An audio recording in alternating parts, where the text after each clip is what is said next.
We have a very important panelist also. We'll introduce Mr. Teddy Casino. He is a veteran activist and legislator who has spent his career as a champion for the marginalized. Currently, Mr. Casino is chairperson of the progressive coalition called Bagong Alyansang Makabayan, or Bayan for short. He is a former three-term congressman for Bayan Muna Party List.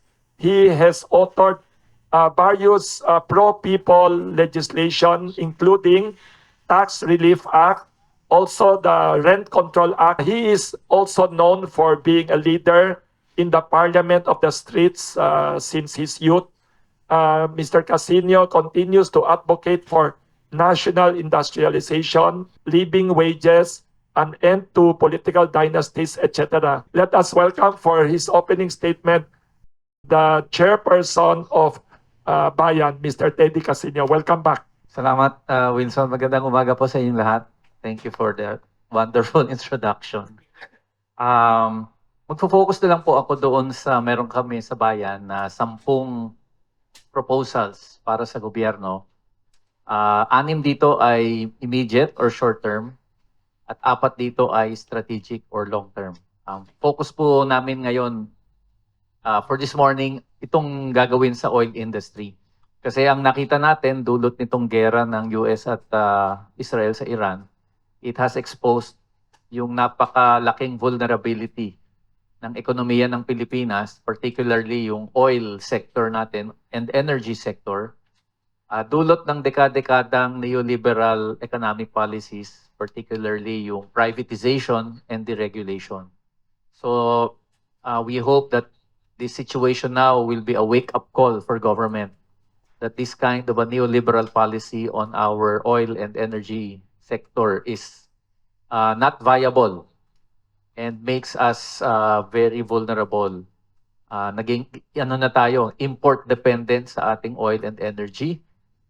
And the government, because of the regulation, has lost the power to influence whatever directions these two sectors go. So, una, doon sa 6 na short-term measures, of course, number 1 is to indefinitely suspend excise taxes and VAT on oil and petroleum products. Kasi, alam nyo po, these are not normal times.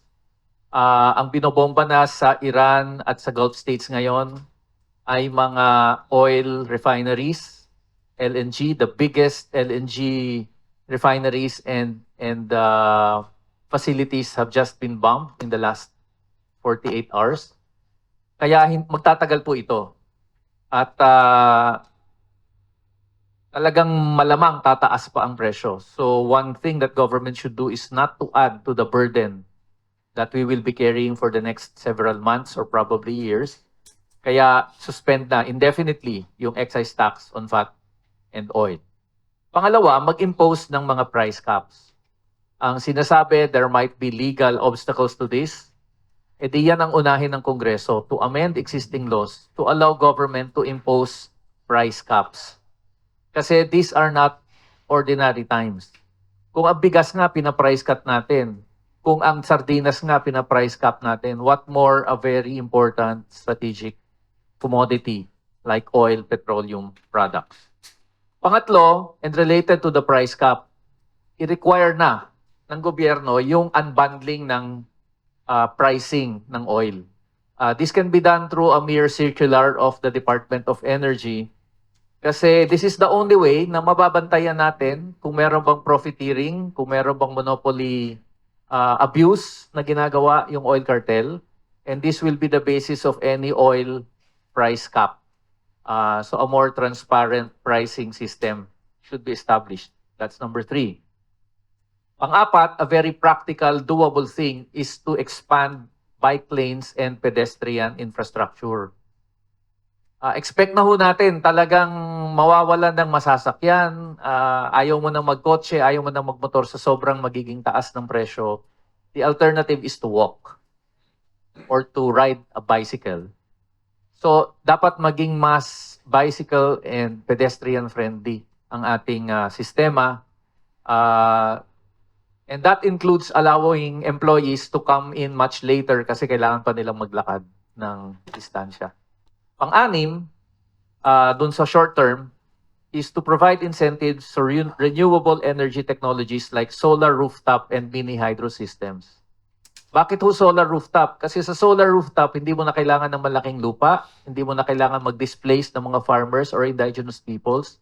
You do not need multi-billion capital like what Leandro Levista has. Kailangan mo lang bubong. Marami yung Pilipino may bubong. Ang problema, walang pera panglagay ng solar panels. So that is where government should come in, provide incentives for consumers, for manufacturers, for installers, para hindi maging dependent sa kuryente ng Meralco na tsak na magmamahal, kundi you can produce your own energy. Ganon din sa mini hydro plants. You don't need to big dams to get energy from water. Marami na hong technology na mini hydro can provide electricity to entire communities, hindi dependent sa oil. So these are the 6 suggested namin na madaling gawin kung gusto ng gobyerno para ma-address yung mataas na presyo at yung kawalan ng supply. Now, on the more strategic long-term reforms, una, tingin talaga namin kailangan ibalik yung regulation sa oil industry. So that includes power to ensure that there are fair prices, na yung mga profiteering and monopoly practices ay mahinto, transfer pricing, etc. So it needs regulation. Kasama sa regulation, in order to regulate or control prices, babalik ang some kind of an OPSF type of fund. Yung Oil Price Stabilization Fund dati. But it should be better managed at hindi dapat makokorrupt. Pangalawa, renationalize Petron. Petron used to be state-owned. It is the largest refinery and petroleum supplier in the country. So decisive ang role ng Petron sa domestic industry. It should be, especially for this time, it should be under state control. Hindi naman malaking bagay yan. Ang state naman ay may-ari na ng Petron partly. It just needs to increase its equity by 251%. So sinabi naman ni Ramon ang dati, willing siyang ibigay yan. Anyway, pero yun, strategic. Also, Petron has the biggest storage facilities. It is the only oil company that has refineries and storage facilities. Pangatlo, centralized procurement of petroleum imports. We import 95% of our needs.